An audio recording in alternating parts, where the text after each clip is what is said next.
ప్రార్థన చేసుకుంటూ అతి మిగిలిగా ప్రేమించిన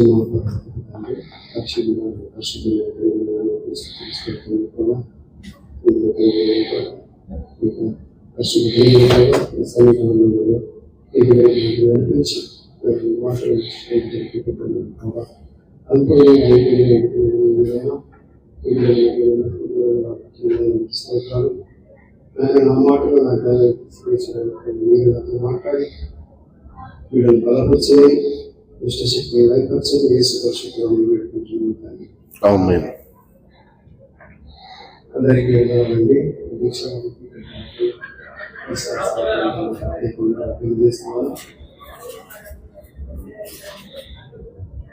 నా గురించి 2 మాటలు చెప్తాను. నేను కలిసి కొద్దిగా ఉన్నాను. అలాగే సురేష్ కానీ మరి నా పేరు ఆనంద్ కుమార్. నేను 90 ఏళ్ళలో నేను దుబాయ్కి వచ్చాను. 28 సంవత్సరాలు నేను దుబాయ్ పనిచేసి రిజైన్ చేసి మరి పోయి మరి తిరిగి నేను మరి కూతురు పెళ్ళి ఫ్రామ్ అందరూ మరి నా దగ్గరికి వచ్చాను. అది నేను నిన్న నైట్ మరి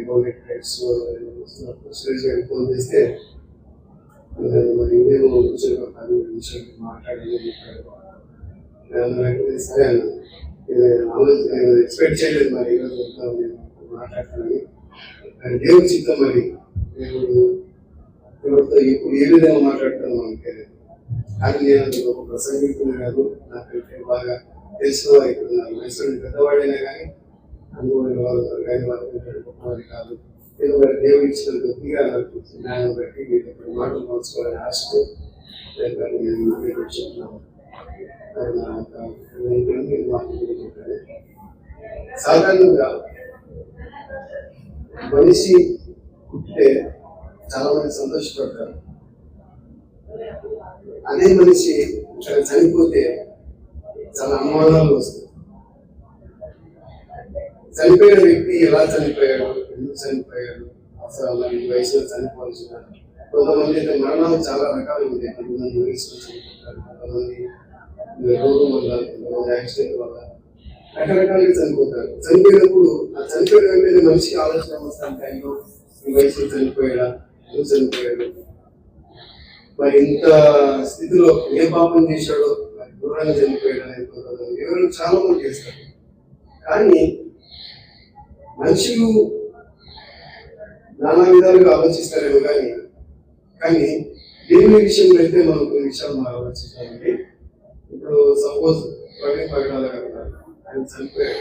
అందరూ ఏమనుకున్నారంటే కొంతమంది దైవ సేవకుని ఆయన చంపేశారని, కొంతమంది అందరూ వాడు ఏ పాపం చేశాడు ఎవరైనా చనిపోయాడు అంటే అలా చనిపోయాడు. నేను కూడా కొంచెం ఏసాను బ్రదర్ ఏసాను ఆయన చనిపోయినప్పుడు ఆయన చాలా బాధతో చనిపోయాడు. ఎందుకబ్బా సేవకులు ఇంత మరణం ఇంత బాధకరమైన పోతారు, మరి ఎందుకు ఇట్లా ఏమైనా పాపం చేశారా అనే ఒక ఆలోచన ఉంటుంది మనిషి. మామూలుగా చాలా మంది ఎలా చావాలని కోరుకుంటారు, ఎవరికి ఇబ్బంది పెట్టకుండా సరైన అయిపోతుంది అనుకొని అనుకుంటారు. కానీ మనుషుల ఆలోచన వేరు, దేవుని ఆలోచన వేరు. దేవుడు ఏమంటాడంటే బైబిల్లో మాట్లాడాడు. కీర్తన 116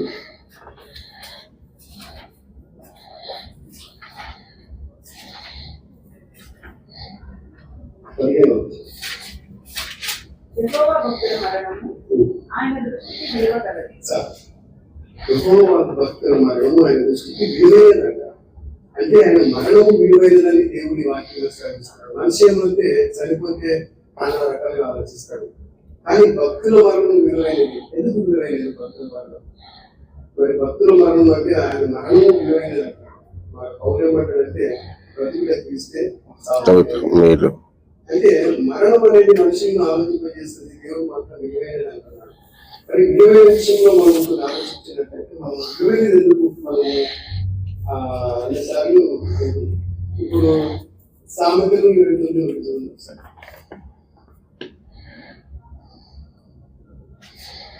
సామెతలు 29.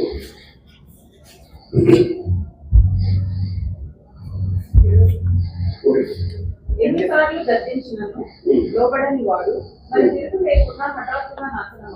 చాలు. ఎన్నిసార్లు గర్జించిన వాడు త్వరగా నాశనం అయిపోతాడు. చాలా మంది త్వరగా చనిపోవాలంటే ఎవరికి ఇబ్బంది లేకుండా చనిపోవాలి. కానీ భక్తుల మరణాలు అయితే చాలా విలువైనదని దేవుడు చెప్తారు.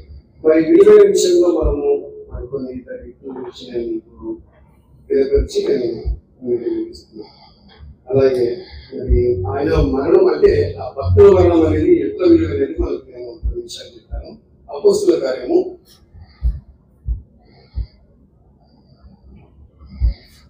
7వ అధ్యాయము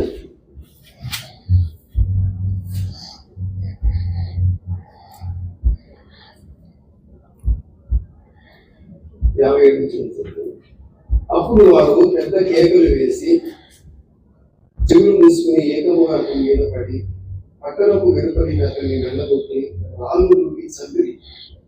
సాక్షులు సౌలు అను ఒక యవనుని పాదముని వద్ద తమ వస్త్రములు పెట్టింది. ప్రభువును గురించి వెలుపెట్టించి, యేసు ప్రభువా మా ఆత్మను చేర్చుకోమని స్థితిని పలుకుతుండగా వారు అతన్ని రాళ్ళతో కొట్టి అతడు మోకాళ్ళని ప్రభువా వారి మీద ఈ పాపం మోపకుని గొప్ప శబ్దంతో పలికి ఈ మాట పలికి ఒప్పించము. సౌలు అతని చావునకు సలహించము. ఇక్కడ మనం స్టెఫెన్ గురించి మనం చూస్తున్నాం. స్టెఫెన్ రాళ్ళతో కొట్టి చంపారు. రాళ్ళతో కొట్టి చంపడం అనేది అది చాలా బాధాకరమైన, అంటే మనిషిని ఒక కత్తితో చంపేసుకోవచ్చు, అది వేరే విషయమే. కానీ రాళ్ళతో కొట్టడం అనేది చాలా అసలు మరణం చాలా ఘోరమైనది. కానీ ఆ స్టెఫెన్ ఏమంటాడంటే అతను మోకాళ్ళని ప్రభువుని గురించి మొదలుపెట్టచ్చు, యేసు ప్రభువా నా ఆత్మను చేసుకోమని స్టెఫెన్ పలుకుతుండగా వారు అతన్ని ఆయన నా ఆత్మని దగ్గర చేసుకోమని ప్రార్థిస్తున్నప్పుడు అతను ఇంకా రాకుండా చంపుతున్నారు అనమాట. అతను గొప్ప శబ్దం వారి మీద ఈ పాపము మోపకమని గొప్ప శబ్దం. కానీ ఆయన ఆ స్థితిలో కూడా దేవుని ఏమని వేడుకుంటున్నాడంటే వారి మీద పాపం వారి మీద పడకూడదని మొక్కకూడదని మాట అంటున్నాడు. మరి ఆ మనిషిని అట్లా బాధలు పెడుతున్నప్పుడు చాలా మంది ఏమంటున్నారంటే వాడు రాళ్ళతో కొట్టి చంపబడుతుంటే వాడు ఏం పాపం చేశాడు, వాడు ఎంత ఘోరమైన పాపం చేస్తే మరి రాళ్ళతో కొట్టారు. అప్పుడు రాళ్ళతో కొట్టి పాపం చేసిన వాళ్ళు రాళ్ళతో కొట్టేవారు. కానీ అంత రాళ్ళతో కొడుతున్నారంటే అంత భయంకరంగా చంపారంటే మరి అతని లోపలైతే నానా విధాలుగా అనుకుంటారు. కానీ దేవుని దృష్టికి అదేమైంది విలువైన మరణం. దేవుని దృష్టికి అది భక్తుల మరణం విలువైనది అంటున్నాడు అనమాట. అదే మనం ఆ స్థితిలో మన పరిస్థితులు మనం ఎలా ఉంటున్నాం, మన జీవితం ఎలా ఉంటుంది, మన దేవుని కొరకు మనం ప్రయాసపడే వారికి ఉంటున్నామా, దేవుని కొరకు మనం శ్రమపడే వారికి ఉంటున్నామా? మనం ఇంత స్థితిలో మనం దేవుని చక్కటి మనకు అవకాశం ఇచ్చాడు, ఇక్కడ బాగా మనం ఉంటున్నాం. కానీ మనం దేవుని కొరకు మనం ప్రయాసపడే స్థితిలో మనం ఉంటున్నాము, మన శరీరాన్ని నిలబెట్టుకునే స్థితిలో మనం ఉంటున్నాము. మరి అంత స్థితిలో వాళ్ళు ఇప్పుడు యేసు 12 మంది శిష్యుల్లో ప్రతి ఒక్కరు అర్థసాక్షులుగా అయ్యారు. ఏ ఒక్కరు సంతోషంగా చనిపోలేరు, అందరూ చంపబడ్డారు. కానీ మనం దేవుని కొరకు మనం ప్రయాసపడేవారి ఉండాలి. మరి దేవుడు విలువైనదనే దానికి కారణం ఏమైందని ఆయన మరి విలువైనది అంటున్నాడు. అలాగే మరి పౌలు గురించి కూడా మనం ఆలోచిస్తే అదే స్టెఫెన్ గురించి అయితే 7వ అధ్యాయము మొదటి నుంచి ఏమంటారంటే ఫస్ట్ ప్రధాన యాజకుడు ఈ మాటలు నిజమేనా అని అడిగారు. స్టెఫెన్ చెప్పినది ఏమనగా సహోదరులారా తండ్రులారా వినుడి, మన పితృడైన అబ్రహాము హారులో కాకుండా ముందు అంటే ఈ స్టెఫెన్ అబ్రహాం నుంచి ఆయన చెప్తా ఉన్నాడు అనమాట. లైక్ 7వ అధ్యాయంలో ఆయన చెప్పిన వాక్య సందేశం అనమాట. ఆయన అబ్రహాం గురించి అక్కడి నుంచి చెప్పుకుంటూ వచ్చాడు అనమాట. చెప్పుకుంటూ వచ్చి యేసు ప్రభు వరకు అంటే ఆయన దేవుని గురించి చెప్తా ఉన్నాడు అనమాట. అంటే ఇతను చేస్తున్న బోధన కూడా సరిపోతాడని ఆయన వ్యక్తిగతంగా ఎవరికి నేను ఆయన గురించి చేయలేదు, వ్యక్తిగతంగా ఆయన ఏమే కానీ చేయలేదు, ఏ పాపం కూడా చేయలేదు. కానీ కేవలం ఆయన చంపబడడానికి కారణం ఆయన సువార్త ప్రకటించడానికి కారణంతో ఆయన వాక్యం చెప్తున్నాడు, ఆయన దేవుని గురించి బోధిస్తున్నాడు కదా, వాళ్ళ అంత స్థితిలో ఆయన చంపారు. కానీ మనము సేవ విషయంలో మనము కొంత మట్టుకైనా మనం శ్రమ పడుతున్నామా, ఏదో వస్తున్నాం వెళ్తున్నాము. కానీ మనం దేవుని కొరకు మనం కొంత మట్టుకైనా మన శరీరాన్ని ఆలోచించుకునే వారి ఉండాలి, కొన్ని ఆత్మలను రక్షించే వారి ఉండాలి. అలాగే పౌలు జీవితంలో ఏముందంటే 2 కొరింథీ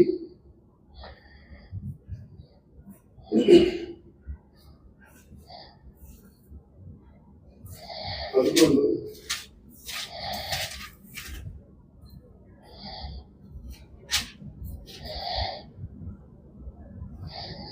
23 క్రీస్తు పరిచారకుల వెరివాని వలె మాట్లాడుచున్నాను.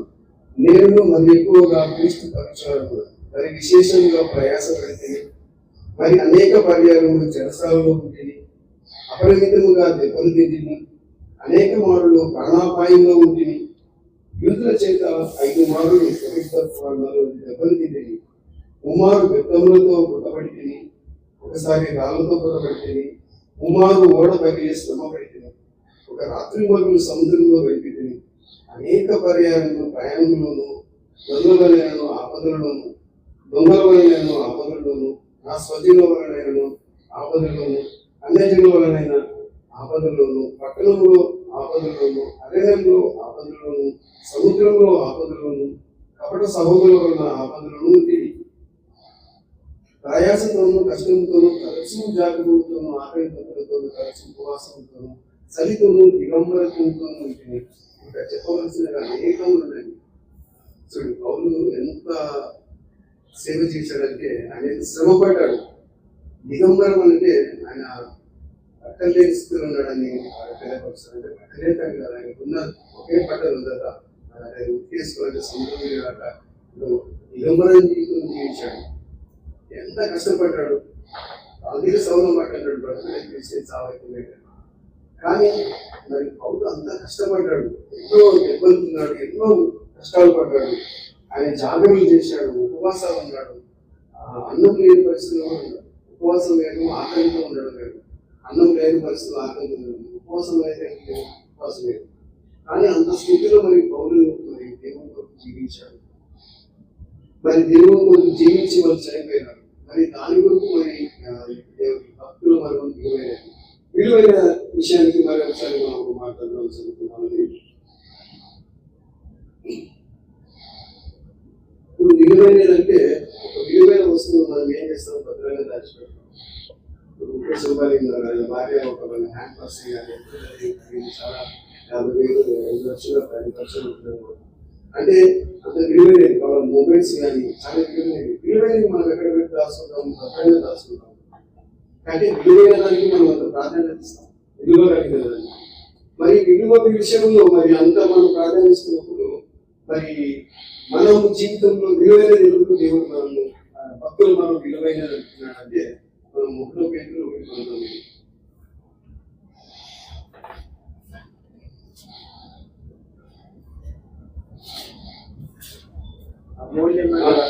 దాని మీద ముందు 1 కొరింథీ 6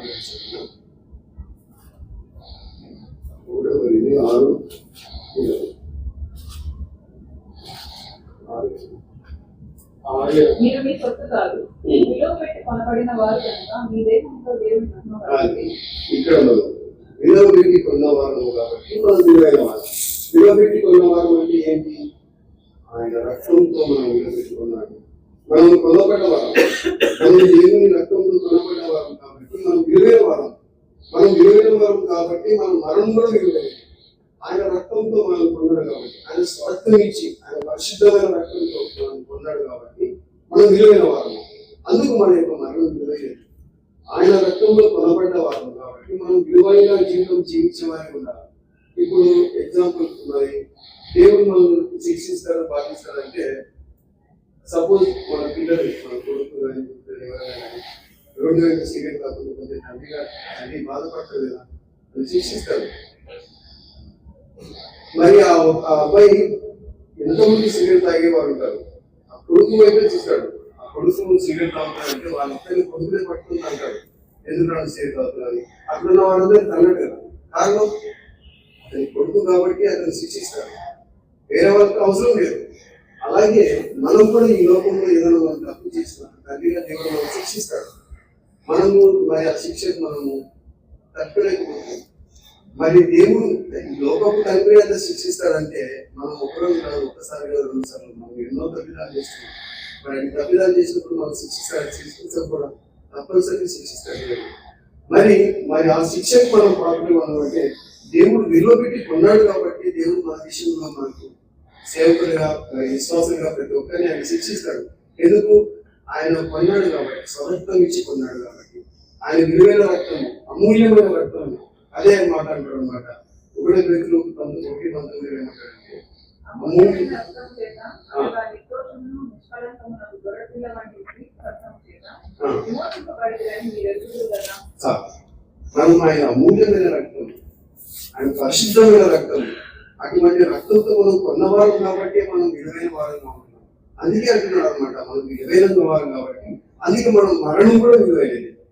ఈ లోకయాత్ర జీవితంలో మనం ఎన్నో మరి చేస్తూ ఉంటాం, ఎన్నో విషయాలుగా మనం ఉంటాం. కానీ మనం బ్రతికినంత కాలం దేవుడితో మనం జీవించాలి, శ్రమపడాలి, ఎన్నో మనం అనుభవించాలి.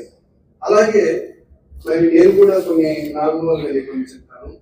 నేను దుబాయ్లో ఉన్నప్పుడు నేను అనుకున్నాను, ఇండియా వెళ్తే ఇక్కడ చర్చికి ఎక్కడ వెళ్ళాలని ప్లాన్ చేస్తున్నాను అన్నప్పుడు నేను ఎంప్లాయీ సంఘం ఉంటే మాకు ఆలగడ్డ దగ్గర సంఘం దగ్గర ఉన్నాను.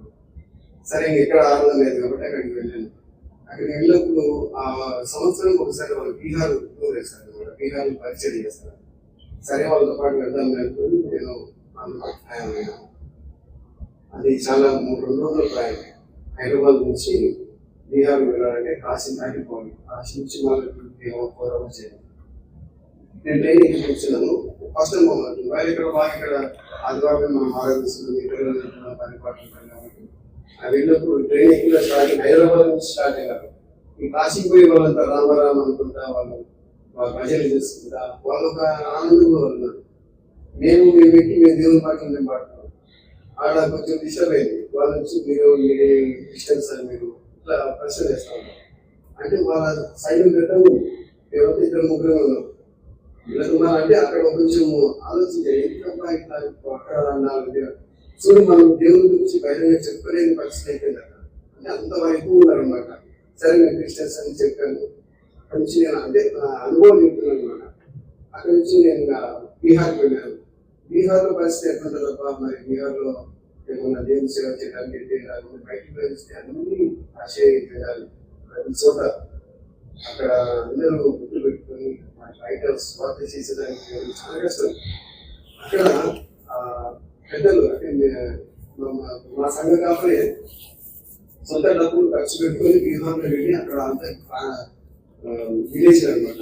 అక్కడ ప్రాంతాల నుంచి అందరినీ తీసుకొని ఒక దూరంగా ప్లేస్ ఒక ఆశ్రమం ఉంది అనమాట. అక్కడ ప్రార్థన అంటే అక్కడ 5 రోజులు వాక్యాన్ని చెప్పి వాళ్ళు ఉన్నారు. కానీ అక్కడ ఓపెన్ గా ప్రచారం చేయలేదు, వాక్యం చెప్పలేదు. వాక్యం చెప్తే చాలా భయంకరమైన పరిస్థితి బాగుంది. చర్చిలోకి వచ్చి చనిపోయేవారు, అంత స్థితి అనమాట. అక్కడ పోతే నాకు వాడి అందరూ వచ్చారు, 3-4 మంది వచ్చారు. అక్కడ వారితో మరి అంటే వారి అనుభవం నేను తెలుసుకోవడం, వారితో మాట్లాడడం. వారు చాలా బాధలు, వాళ్ళ సమస్యలు చాలా పేదరికం ఉన్నారు. వాళ్ళు కింద కూర్చున్నాను అంటారు. దేవుడు అంటే భక్తి విశ్వాసం ఉంది కానీ బహిరంగంగా వాళ్ళు చెప్పుకోలేని పరిస్థితి, ఇంత దారుణమైన పరిస్థితి. ఇందాక వెళ్ళినటువంటి చాలా ఘోరమైన పరిస్థితి. మనం ఇక్కడ మన ఆందోళన ఇక్కడ ఉందంటే మనకి స్వేచ్ఛ జీవితం ఇంత బాగా మనకు ఉన్నాయి. మనం దేవుని సేవలో మనం చాలా సోమరిపోతులుగా ఉన్నాం, బలహీనులుగా ఉంటున్నాం. అక్కడ వాళ్ళకి అవకాశం ఉన్నా కానీ దేవుని సేవలు చేయాలని ఆశగా ఉన్నా కానీ వాళ్ళకు చేసుకునే పరిస్థితులు లేవు. అక్కడ చాలా ఘోరంగా ఉంది. నిజంగా అటువంటి స్థలాల్లో మనం బయటికి వెళ్తే చాలా కష్టమైన సేవ చేయడం అనేది చిన్న విషయం కాదు. నేను చెప్తా ఉంటాను, లోక సామెత ఏముందంటే సముద్రాన్ని ఎదుర్చు కానీ సంసారాన్ని నేనేమంటానంటే సంసారాన్ని ఎదుర్చు కానీ సంఘాన్ని చాలా డేంజర్. సముద్రాన్ని సంసారాన్ని ఎదుర్చు కానీ సంఘంలో సంఘాన్ని నడిపించాలంటే చిన్న విషయం కాదు. సంసారాన్ని గురించి కానీ సంఘం అంటే నిజంగా నేను చాలా సంఘాలు చూశాను, చాలా చోట్ల వెళ్ళాను. కానీ సంఘం కాబట్టి నా కష్టాలు బాధలు చాలా గొప్పవి. అందుకే మన సేవకులు ఎవరే కానీ సంతోషంగా ఉన్నారు. వాళ్ళకి ఎప్పుడు ఏదో సమస్య బాధ దృష్టికి వాళ్ళే బాగా అటాక్ చేస్తారు. అందుకనుకుంటా వాళ్ళు శ్రమ చూసి నేనేమనుకుంటే లోకంలో ఉన్నప్పుడు మీరు ఎంతో చేస్తున్నారు కాబట్టి శ్రమలు ఉంటారు. కానీ దేవుళ్ళు ఉంటే చాలా కష్టాలు. మనం కష్టాలు ఏమంటే మన దేవుళ్ళు లేదు. మనం సుఖంగా ఉన్నామంటే మన దేవుళ్ళు మనం శరీరాన్ని చంపుకుంటే ఆత్మను బలపరుస్తాం.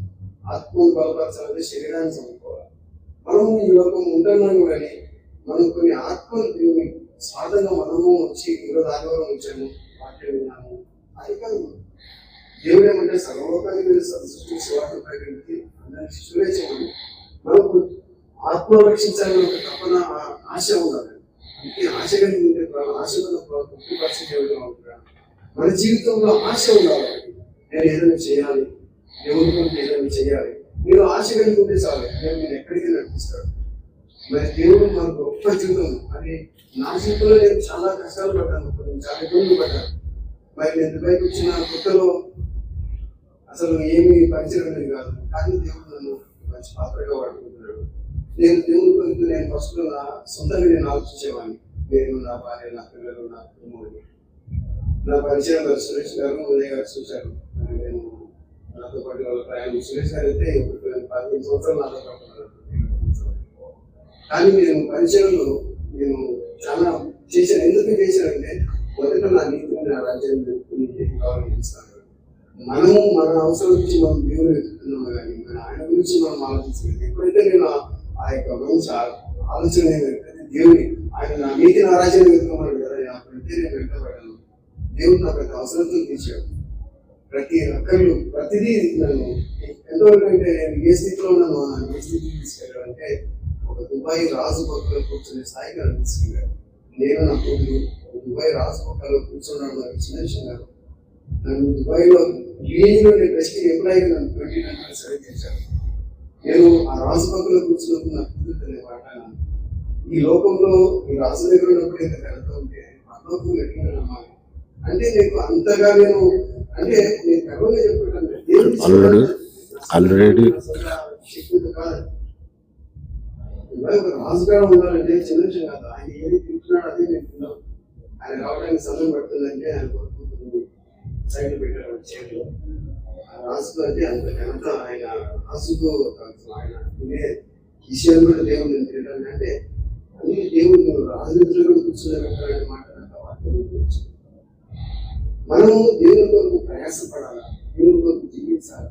ఎప్పుడైతే మనం జీవిస్తామో దేవుడు నీకు కింద పెట్టాడు, అలానే పెట్టాలి కానీ గొప్పకొచ్చాడు. దేవుడు వాగ్దానాలు చేశాడు. ప్రతి వాగ్దానం మనం దాన్ని పట్టుకొని మనం ప్రార్థించాలి. దేవా మీరు ఇచ్చిన వాగ్దానం మీరు తలగంటాలో కదా మనం ప్రార్థించే దేవుని కొరకు మనం ప్రయాసపడుతూ సొంతంగా మనం ఉంటే ఏం చేయగలడు. యేసు ప్రభువు ఈ లోకానికి వచ్చినప్పుడు ఎన్నో శ్రమలు పొందాడు, మన కొరకు ఎన్నో అవమానాలు పొందాడు, కృషిలో పడ్డాడు. ఆయన వీధిలో కూడా ఇచ్చుకుని వెళ్ళాడు, శిలువకు అప్పగించాడు, కొడాలతో ఎన్నో అవమానాలు. కానీ ఆయన మనం కేవలం ఆయన పాపం చేశాడా? కాదు. పాపం లేని వాడు మన పాపాలను కూడా ఆయన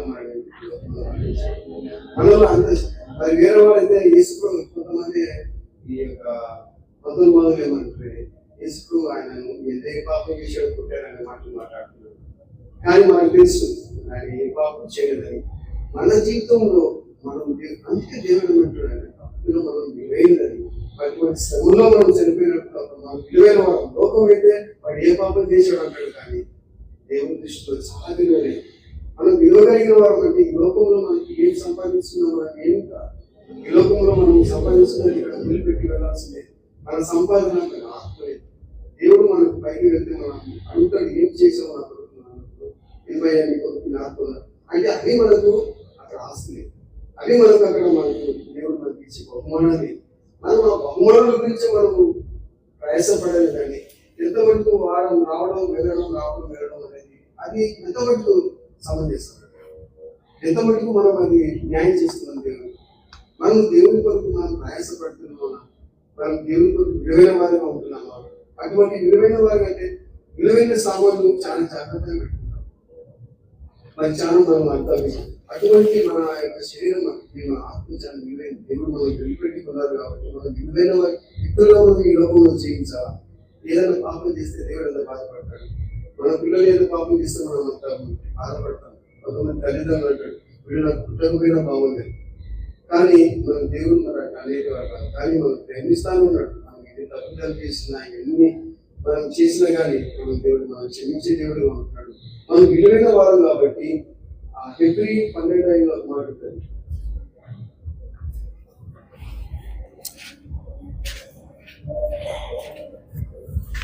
నా కుమారుడా ప్రభు చేయుటను ధృవీకరించు. అంటే నా కుమారుడా దేవుడు మాట్లాడుతున్నాడు. నా కుమారుడు ఆయన శిక్షను తృణీకరించదు అంటున్నాడు.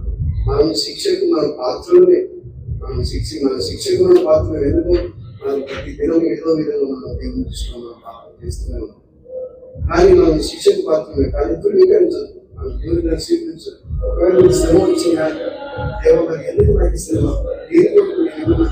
మనం పరీక్షించుకోవాలి.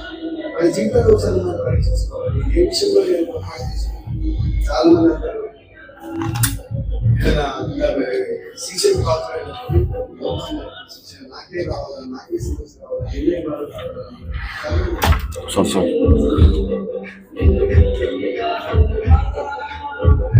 ఇక సౌండ్ తగ్గించమని చెప్పండి బాబా. ఏంటిది డోర్ తీసని చెప్పాను సౌండ్ చెప్పండి.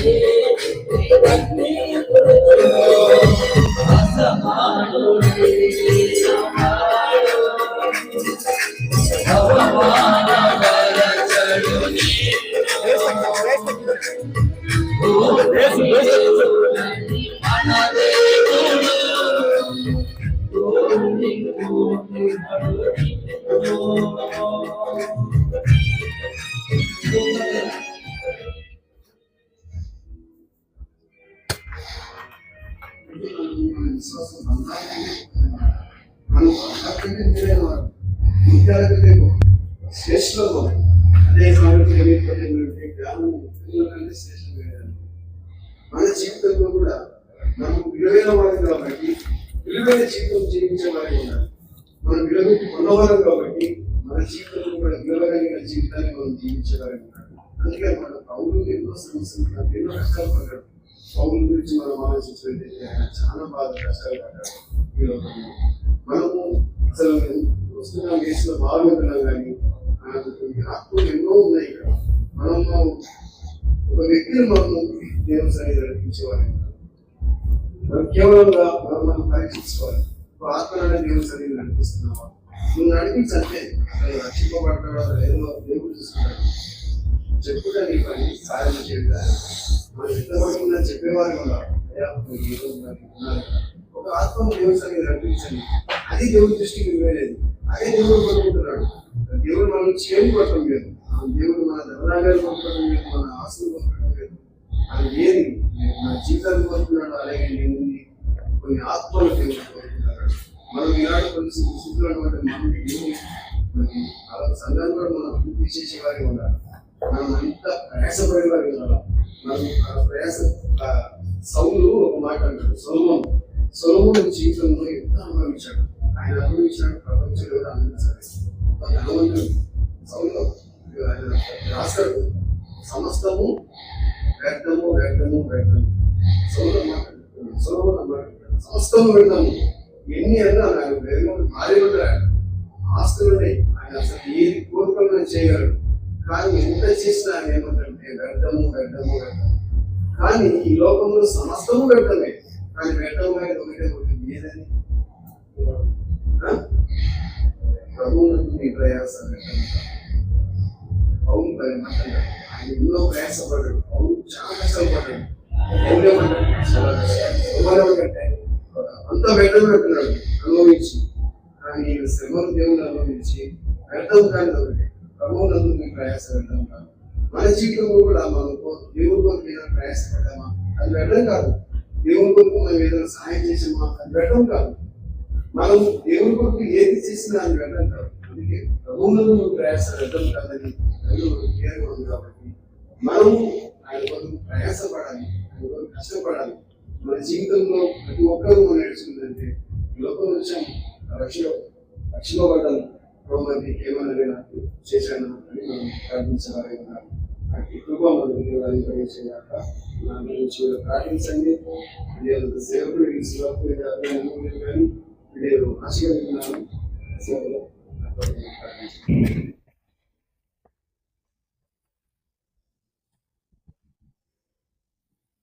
దేవుని స్తోత్రం, మీ అందరికీ నా వందనాలండి.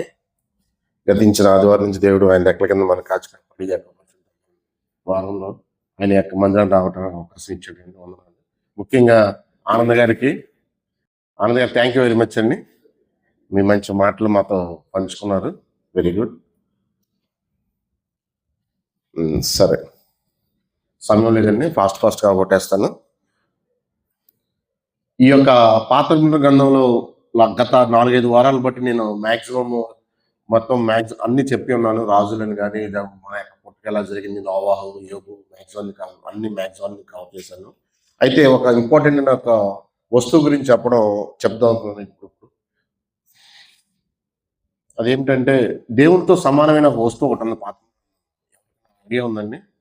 దేవునితో సమానంగా ఒక వస్తువు ఒకటి ఉంది. దేవుని యొక్క మందసం. Okay, good. Arc of convent అంటారు ఇంగ్లీష్లో. అయితే ఈ యొక్క మందసం గురించి చాలా వాల్యుబుల్గా, అంటే ఈక్వల్ టు గాడ్ అనమాట. ఆ యొక్క మందసం గురించి కొన్ని మాటలు చెప్పాలని మీతో నేను ఆశపడుతున్నాను.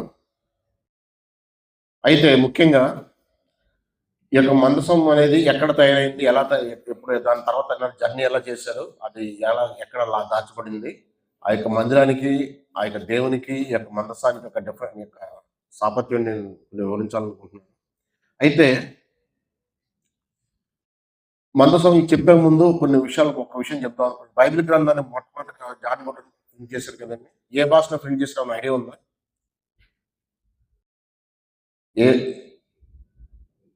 ఐడియా ఉంది ఎవరికైనా? లాటిన్. వెరీ గుడ్ అంజలి, వెరీ గుడ్ అమ్మ.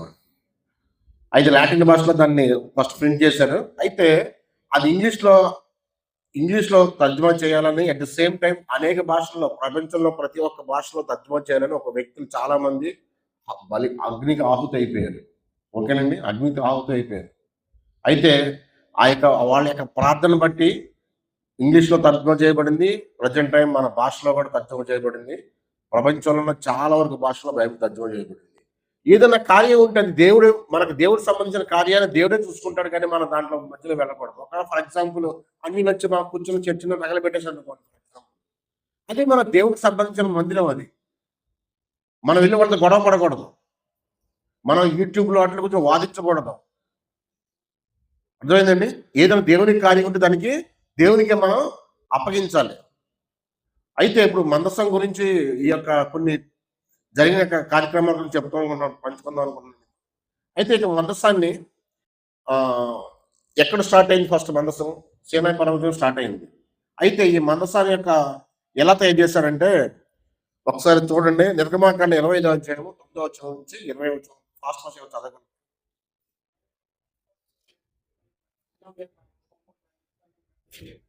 ఓకే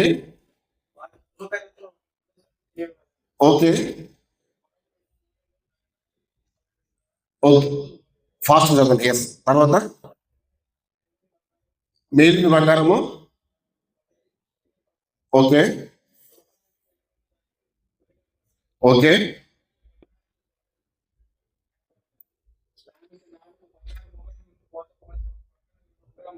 ఓకే ఓకేనండి. ఒకసారి అక్కడి నుంచి 20వ వచనం చదువుకుని ఉంటే లాస్ట్ 20 వచ్చిన చదవండి ఒకసారి. ఒకసారి ఇంటికి చూడండి. మిగతాదండి 9:20. ఆ కేలుగుల పైకి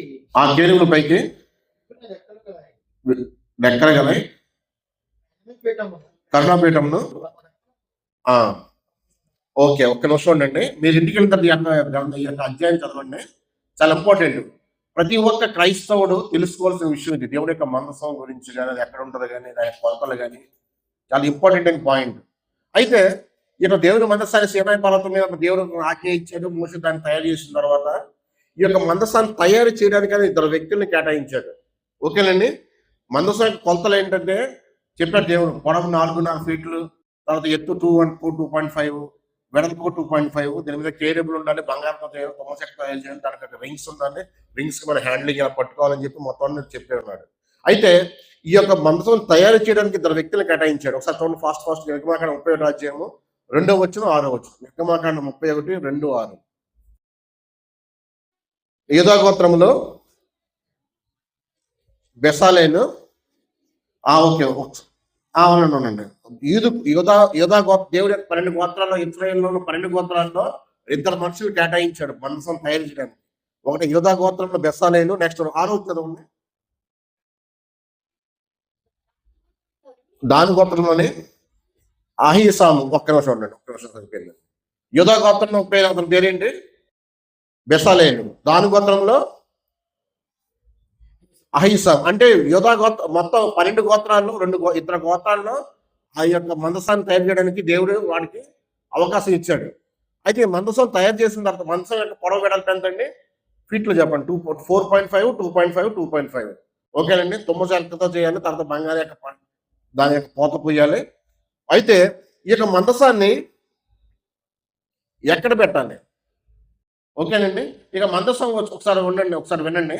ఈ మందసం అనేది సీనాయి కాలంలో తర్వాత తయారు చేసిన తర్వాత వచ్చినప్పటి నుంచి సముద్రం విడిపోయింది కదా, అంతకుముందు విడిపోయింది సముద్రము, ఎర్ర సముద్రం విడిపోయింది కదా. అలాగే ఆ మందసం వల్ల ఇంకోటి జరిగింది. వీళ్ళు వస్తున్నప్పుడు యోర్దాను నది అడ్డం వస్తుంది. యోర్దాను నది విడిపోతుంది. తెలుసండి మీకు ఐడియా ఉందా? యోర్దాను నది ఎలా విడిపోద్ది అంటే ఈ యొక్క మందసం పట్టుకున్నప్పుడు ఈ యొక్క యాజకులు మామూలు కాళ్ళు ఆ యొక్క యోర్దాను తగలంగానే అది ఏమవుతుంది? యోర్దాను నది కూడా పవర్ఫుల్ అనమాట, ఈక్వల్ టు గాడ్. ఓకేనండి. అయితే ఇక మందసాన్ని దాదాపు 389 సంవత్సరాలు ఇస్రాయేల్ రాజులతోనే ఉంది. ఆ తర్వాత ఎక్కడ వెళ్ళిందో నేను తర్వాత రాష్ట్రం చెప్తాను. అయితే ఈ యొక్క మందసం యొక్క ప్లేస్ ఎక్కడ పెట్టాలి? ఈ యొక్క ప్లేస్ ఎక్కడ ఏం ఐడియా ఉందా? దావీదు ఈ యొక్క మందిరం కట్టాలని ఆలోచిస్తాడు కదా. ఆలోచించినప్పుడు ఆ మందసం అంతకుముందు దావీదు యొక్క సొలొమోను యొక్క మందిరంలో పెట్టకముందు మందసం ఎక్కడ ఉండేది? మందసం ఎక్కడ ఉండేదండి? ఇశ్రాయేలు యొక్క రాజు షీలోహు అనే ప్రదేశం ఉన్నారు మీరు. షీలోహు, అది శ్రీలోహు లోయ అంటారు కదా, ఒక ఏరియా. ఆ ఏరియాలో ప్రత్యక్ష గుడారం ఉండేది. ఆ ప్రత్యక్ష గుడారంలో మందసాన్ని పెట్టేవారు. ప్రత్యక్ష గుడారంలో పార్ట్స్ ఏమైనా ఐడియా ఉందా మీకు? సేమ్ ప్రత్యక్ష గుడారం ఎలా ఉంటుందో సేమ్ సొలొమోను కట్టించాక మందిరం కూడా సేమ్ అలాగే ఉంటుంది. 3 పార్ట్స్ కింద విడదీయబడింది. ఫస్ట్ పార్ట్ ఏంటండి? బైబిల్ మన మందిరంకి వచ్చాం అనుకోండి, మందిరం తీసుకుందాం. ఇప్పుడు పూర్వకాలం సిఎస్ఐ సంఘాలు, లోతుల సంఘాలకు వెళ్తున్నప్పుడు మీరు రోమన్ క్యాథలిక్ సంఘాలు చూసినప్పుడు కానీ బయట ఏముంది? ఫస్ట్ ఇది మందిరంలో ఏముంటుంది? స్టార్టింగ్ ఆవరణ ఉంటుంది. ఆవరణ అంటే దేనికి ఉపయోగిస్తారు? ఆవరణాన్ని మన చెప్పులు పెట్టేక్కడి కాళ్ళు కడుక్కోవాలి, కాళ్ళు చేతులు కడుక్కోవడం. ప్రధాన యాజకులు కాళ్ళు చేతులు కడుక్కోవడం ఉపయోగించేవారు. తర్వాత పూర్వకాలంలో బయట యొక్క ఆవరణలో ఒక పని చేసేవారు. ఏం పని చేసేవారు? బలి ఇచ్చేవారు. Very good. ఎస్, బలి ఇచ్చేవారు. బలిపీఠము కాళ్ళు చేతులు కట్టుకోవడానికి ఒక బంగాళ నీళ్లు ఉండేది. తర్వాత పరిశుద్ధ స్థలం అంటే ఎంట్రన్స్ పరిశుద్ధ స్థలం ఏముండేది? ఇది చాలా ఇంపార్టెంట్ పాయింట్ అండి. ప్రతి ఒక్క క్రైస్తవుడు తను తెలుసుకోవాలి. అది పరిశుద్ధ స్థలంలో ఏముంటుందండి? పరిశుద్ధ స్థలంలో రొట్టెలు, సముద్రపు రొట్టెలు. తర్వాత మనకి డేవిడ్ స్తంభం అని కొంతమంది ఇశ్రాయేల్ బంగారం తీసిన స్తంభాన్ని చేస్తారు. 7 దీపాలు కలిగిన స్తంభము. ఓకేనండి. పరిశుద్ధ స్థలంలో ఏముంటుందంటే 7 దీపాలు కలిగిన స్తంభము, సేమ్ టైం రొట్టెలు, తర్వాత ధూపము. 3 ఉంటాయి. 3 పార్ట్స్ ఉంటాయి పరిశుద్ధ స్థలంలో. ఇప్పుడు మన చర్చికి వెళ్ళినప్పుడు, మన రోమన్ క్యాథలిక్ సంఘాలు చర్చికి వెళ్ళినప్పుడు చూసారు మీరు, చర్చిలో మామూలుగా ఇవన్నీ సిస్టమ్ వాళ్ళు మెయింటైన్ చేస్తారండి. వాళ్ళు ఇలా ధూపం వేస్తుంటారు. ఇలాగా అది ధూపం వేయడానికి ఆ యొక్క పరిశుద్ధ స్థలంలో మాత్రం ధూపం వేస్తారండి. ఓకేనండి. ఆ తర్వాత బ్యాక్ సైడ్ ఏముంటుందంటే స్టార్టింగ్ సైడ్ కాళ్ళు కట్టుకోవడానికి గంగాన్నము, బల్లి అర్పించినప్పుడు. ఇప్పుడు బల్లి అర్పించలేదు కాబట్టి మనకు అది అవసరం లేదు. అది ఆ తర్వాత అతి పరిశుద్ధ స్థలంలో ఏముంటుంది? అతి పరిశుద్ధ స్థలంలో మీరు ఒక చర్చిని మనసులో పెట్టుకోండి. చిన్నతనం లోదరాన్ చర్చ్ కానీ చాలా చర్చిలు, రోమన్ క్యాథలిక్ చర్చిలు కానీ, జిఎస్ఐ చర్చిలు వెళ్ళినప్పుడు ఒక ఎత్తుగా ఉంటుంది. అర్థమైందండి? ఎత్తుగా ఉంటుంది. ఆ ఎత్తుగా ఉన్నప్పుడు back side Jesus Christ photo ఉంటుంది కదా. అంటే అతి పరిశుద్ధ స్థలంలో ఏముంటుంది? పూర్వకాలంలో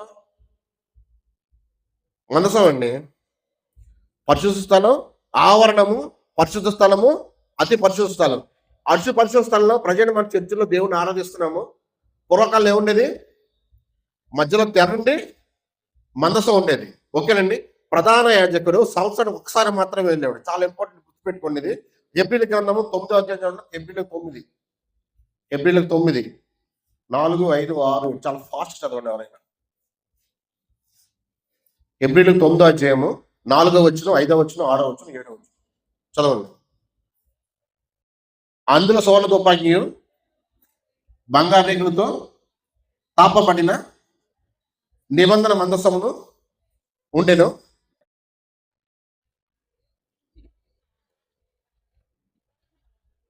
ఓకే, కెరూబులు ఉండెను.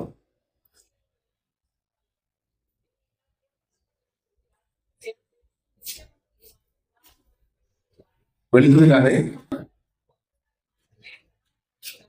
ఓకే ఓకే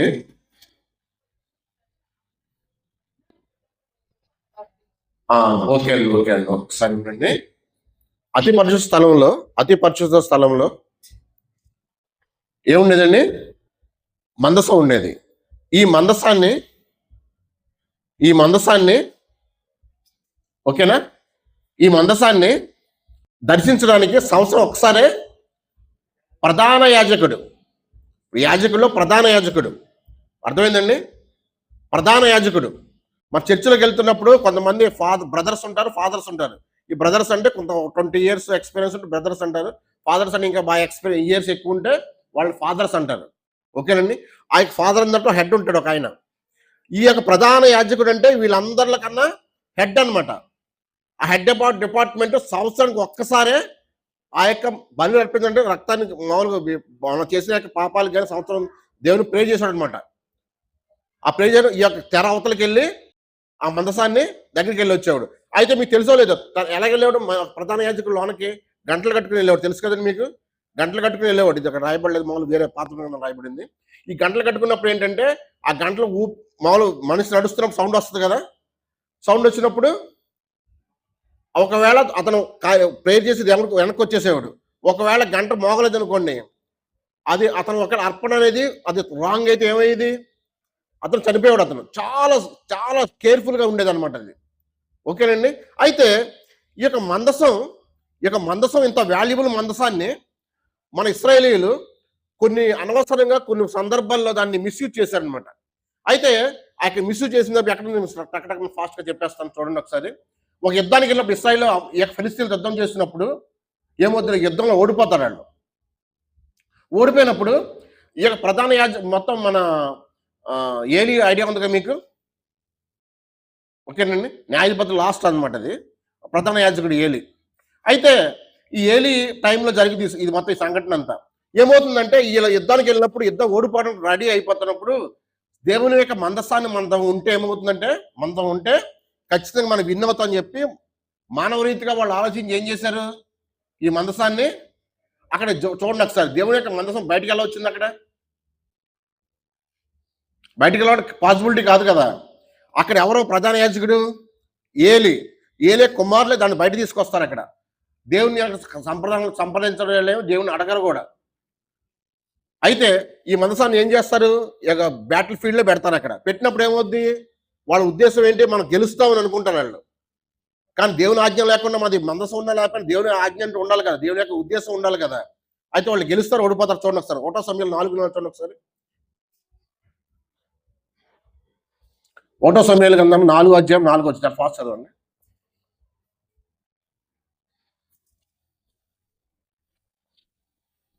1 సమూయేలు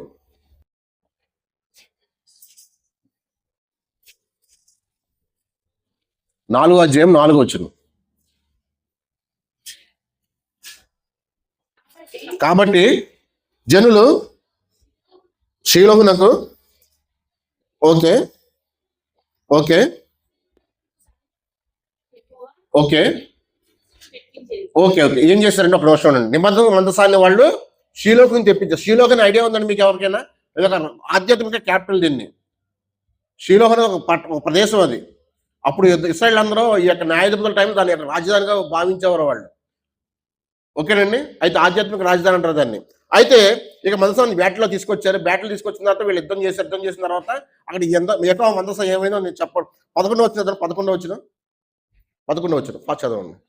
మరియు దేవుని మందసము పట్టబడెను. ఓకే. ఫినోహిజులకు 2 కుమారులు హతులైన. ఒక్క నిమిషం ఉండండి. దేవుని యొక్క ఉద్దేశం లేకుండా ఈ యొక్క ఏలీ ప్రధాన యాజకుడి కుమారుడు ఏమయ్యారు? మందసం తీసుకురావడం వల్ల ఏమైపోయారు? మందసం పట్టబడింది, వీళ్ళిద్దరూ చనిపోయారు. ఓకేనండి. మందసం మన దేవుని యొక్క ఆలోచన లేకుండా మన సొంత మానవ ఆలోచనలు చేయడం వల్ల దేవునితో సమానమైన మందసాన్ని బయట తీసుకురావడం వల్ల దేవుడికి వెయిట్ చేశాడు అనమాట. తెలుసు దేవుడు ఏ టైంలో ఏం చేయాలో. ఓకేనండి. అయితే వీళ్ళు యుద్ధం చేసినప్పుడు యుద్ధంలో ఓడిపోయారు, మందసం పట్టబడింది. అట్ ది సేమ్ టైం ఏమైంది? ఎవరైతే తీసుకొచ్చారో ప్రధాన యాజకుల కుమారులు ఇద్దరు చనిపోయారు. 17 చదవండి. 17 ఫాస్ట్ చదవండి, ఫాస్ట్గా. 17 అతడు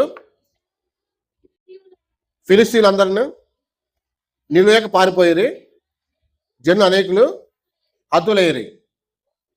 హోప్ని ఫినెహాసు అనువారు 2 కుమారులు కూడా మృతులైపోయారు. ఓకే అని చెప్పాను. ఈ విషయం ఎవరు చెప్తున్నారు? ఒక ఆయన చెప్తున్నాడు. ఎవరితో వచ్చి ఎవరు చెప్తున్నాడు? ఏలీతో చెప్తున్నాడు. ఎవరో ఒక సైన్యంలో ఒక వ్యక్తి, మీ కుమారులు తెలియకుండా దీని మందసాన్ని తీసుకొచ్చారు బయటికి. మందసం మన యుద్ధంలో ఓడిపోయాము. ది సేమ్ టైం మందసం పట్టబడింది.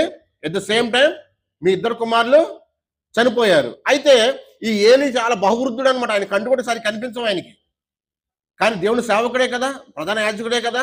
అయితే ఎప్పుడైతే కుమారులు చనిపోయారు అని చెప్పినప్పుడు అతను పట్టించుకోలేదు. కానీ ఎప్పుడైతే యెహోవా మందసం పట్టబడినప్పుడు అన్నాడో ఏమైంది? ప్రధాన యాజకుడికి ఏమైంది? ఒకసారి కింద వచ్చి చదవండి. 21 17 లాస్ట్ చదవండి. 17 లాస్ట్ చెప్పాను. పలుకగానే ఏలీ వెనుకకు పడి మెడ విరిగి చనిపోయాను. ఎప్పుడైతే కుమారుడు చనిపోయాడు అన్నప్పుడు కూడా ఇతనికి రియాక్ట్ అవ్వలేదు. మౌనం నార్మల్గా కొద్దిగా బాధపడుతున్నాడు. ఎప్పుడైతే దేవుని యొక్క మందసం పట్టబడింది అన్నా చెప్పారో వెంటనే ఆయన మెడ విరిగి బహువృద్ధుడు. అప్పటికే ఆయన కళ్ళు కూడా సరి కనిపించడు. 98 years అప్పటికి. ఆయన ఇంచుమించు 40 years ఆయన ప్రధాన యాజకుడిగా ఆ యొక్క కార్యక్రమాన్ని నిర్వర్తించాడు. ఆయన వెంటనే చనిపోయాడు.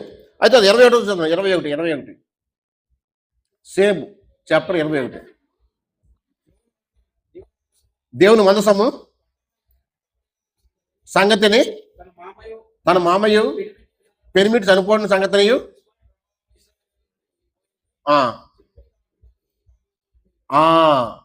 ఒక వ్యక్తి మన పైవ చదవండి. 16 17 అదే 21 20 చదవండి. 20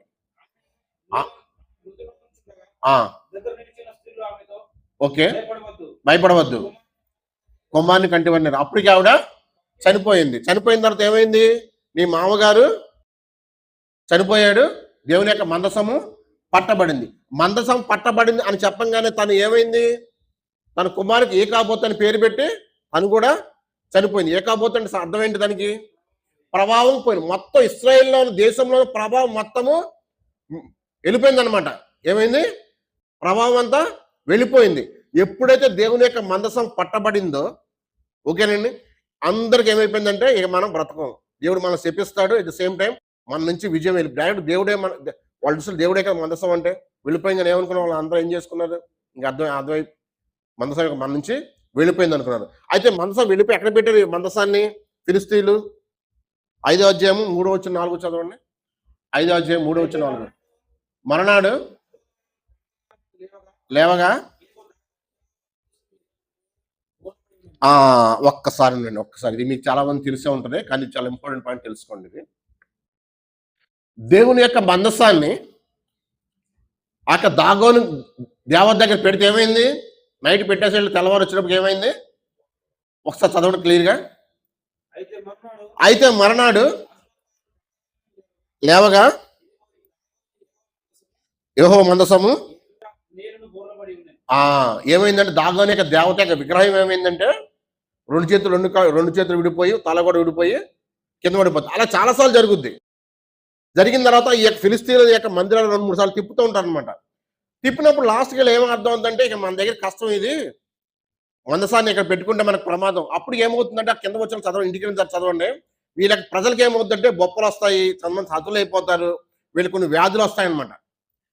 అయితే వీళ్ళందరూ అనుకుంటారు యెహోవా యొక్క మందసాన్ని మనం తీసుకుంటే ఇక ఇశ్రాయేలు ఎప్పటికీ విజయం అని మనం థింక్ చేసుకున్నాము. కానీ ఏమైందంటే మనకి వ్యాధులు వస్తున్నాయి, మనం చనిపోతున్నారు, ఇక దేవత యొక్క విగ్రహం ఎప్పటికప్పుడు విడిపోయి కింద పడిపోతుందని చెప్పి ఇక కొంతమంది వ్యక్తులు దాన్ని థింక్ కూర్చున్నారు మీటింగ్ వేసుకుని.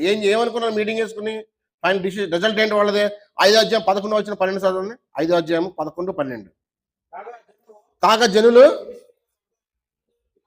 ఫిలిస్తీన్లు సద్దాలను పిల్లలు పంపించి ఇశ్రాయేలు దేవుని మందసము మన జనులు చంపుకున్నట్లు ఓకే స్వస్థలంకు దాన్ని పంపించారు. ఒక నిమిషం ఉండండి. ఇక్కడ ఏం జరిగింది? మన దగ్గర నుంచి దేవుని యొక్క మందసాన్ని పట్టుకెళ్ళిపోయారని చెప్పి ఇశ్రాయేలు అందరూ బాధపడుతున్నారు. దాన్ని తీసుకోవడానికి వీళ్ళకి అంత ధైర్యం లేదు, అంత సైన్యం లేదు, యుద్ధంలో గెలవలేరు. కానీ దేవుడి యొక్క కార్యాన్ని ఏం చేశాడు? దేవుడే నిర్వర్తించాడు. అర్థమైందండి? దేవుడి యొక్క కార్యాన్ని దేవుడే నిర్వర్తించాడు. మనం చర్చి కాల్ చేసిన అనుకున్నాం, ఒకవేళ మనం వెళ్ళి గొడవ చేయకూడదు. ఆ దేవుని మందిరం దేవుడు చూసుకుంటాడు. అది మనం ఏం చేయాలి? ఫస్ట్ మనం నీతిగా ఉండి ఎదుటివాడికి మనం ప్రత్యక్షం అవ్వాలి. అంతే, పలానా వ్యక్తులు ఉంటారని చెప్పి మనం అనుకోవాలి మనం.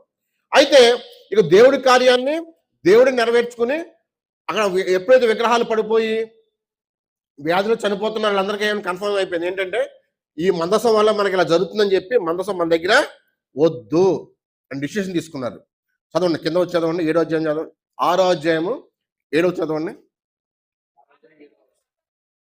కాబట్టి కొత్త బండి చేయించి కాడిమోయిని పాడేవారు తెచ్చి ఇంటికి తోలి ఎత్తి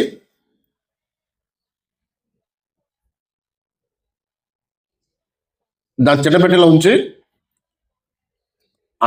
ఒక్క నిమిషం, చాలా ఇంపార్టెంట్ పాయింట్ అండి. సరే మళ్ళీ ఏమైనా అర్థమైందని పాయింట్ మీకు?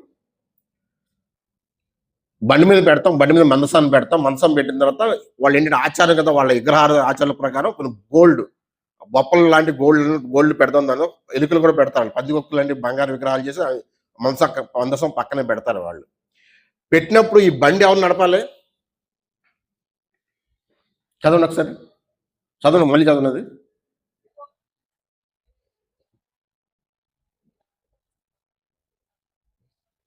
ఉంచి విడిచిపెట్టి పైన చదవండి, పైన పాడి ఆవులు కొత్త బండి చేయించి తాడి మోయని పాడి ఆవులు. ఇక్కడ విచిత్రం అనిపించట్లేదు మీకు? విచిత్రం అనిపిస్తుందా?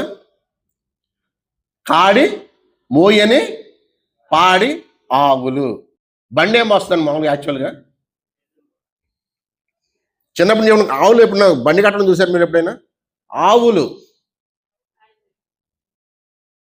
అసలు ఆవు నన్ను బండి ఎక్కిస్తాడు ఎవరైనా? అసలు మన కళ్ళతో ఎప్పుడు చూస్తామా? ఈవెన్ గేదెలైనా సరే మగ గేదెలనే ఎక్కువ దాన్ని యూజ్ చేస్తారు, కానీ ఆడ గేదెలు ఎవరో ఎప్పుడు ప్రపంచంలో అసలు ఎవరో యూజ్ చేయరు. వనపోతులు అంటారు అట్లా. ఎస్, ఓకేనండి. ఆవుల్ని ప్రపంచంలో అసలు మన కళ్ళతో చూడడం అది ఎంత పీక్ స్టేజ్. ఆవు అంటే ఏంటి? ఇంటి దగ్గర పాలిస్తుంది, అది పిల్లల్ని పెంచుతుంది. మామూలుగా తెలుసు కదా మీకు, ఇంట్లో మన మనిషి ఇలా ఉంటుంది సేమ్ అంతే అనమాట. మగవాళ్ళే ఉద్యోగం చేయాలి, ఆడవాళ్ళు ఇంటి దగ్గర పిల్లల్ని పోషించాలి. అంటే ఈరోజు కొంతమంది ఆడవాళ్ళు కూడా ఉద్యోగం చేస్తాను అనుకోండి, చెప్తాను మామూలుగా. అయితే ఈ పాడి ఆవుల్ని అసలు పాడి ఆవులు కాయగాడు అసలు ఎడ్ల బండి మరి మనం పేరు కూడా ఎడ్ల బండి అంటాం కానీ ఆవుల బండి అన్నాం కదా మనం. అర్థమైందండి? అయితే ఈ పాడి ఆవులు, ఆవులు కూడా కదా అక్కడ పాడి ఆవులు. వాళ్ళు ఎలా థింక్ చేశారంటే ఈ మందసాన్ని ఇక్కడ పెట్టేద్దాము, ఈ ఎడ్లు కూడా వద్దు, మనం ఆవులు వదిలేద్దాము, మన సంబంధం లేదు, మన బోర్డర్ దాటి వెళ్ళిపోద్దాం అని చెప్పి వాళ్ళు తెలివిగా ఆలోచించారనమాట.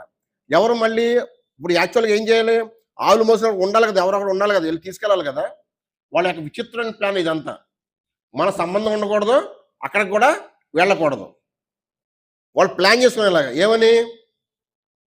అయితే ఆవులు కూడా కాదు, పాడి ఆవులు. పాడి ఆవులు అంటే ఆవుకి పాడి ఆవు డిఫరెన్స్ ఏంటండి? గిద్దని చెప్పాలి. ఎస్, పాడి ఆవులని అక్కడ కింద వాక్యం చదవండి ఒకసారి, చదవండి ఒకసారి. కట్టి ఎస్ అంటే ఒకవేళ మీకు చూసే ఉంటారు చిన్నప్పుడు మీరు ఆవు మామూలుగా వెళ్తున్నప్పుడు దాని దూడ ఏమో ఆవు నడుస్తుంటాం. ఒకవేళ మనం మార్కెట్లో కొనుక్కుంటాం కదా, పిల్ల ఆవును కొనుక్కున్నాం అనుకోండి, కదా మేకలకి వస్తువులు కొనుక్కుంటే ఏమవుతుందంటే ఈ దూడ నడవలేదు కాబట్టి దీన్ని బండి మీద పెట్టి ఈ ఆవు నడిపించాం అనమాట. అంటే అలా కూడా కాదు, కంప్లీట్గా పాడి ఆవుల్ని బండెక్కించాలంట. బండెక్కించి దాన్ని కంప్లీట్గా వదిలేయాలి. ఏం చేయాలి? వదిలేసి ఒక పథం చూస్తాడనమాట ఇలాగా, ఇది వెళ్తుందా లేదా అని చెప్పి. కిందకు వచ్చి చదవండి, 8వ వచ్చిన చదవండి, 7 తర్వాత. బెషేసు వేసుకుని మార్గంలోకి పోవు, ఇది దాటినాడలా. ఎస్,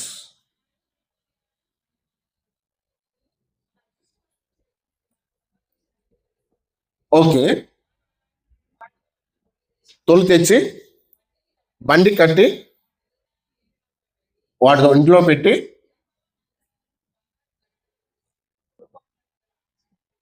ఓకే బండి మీద చెప్తాగా.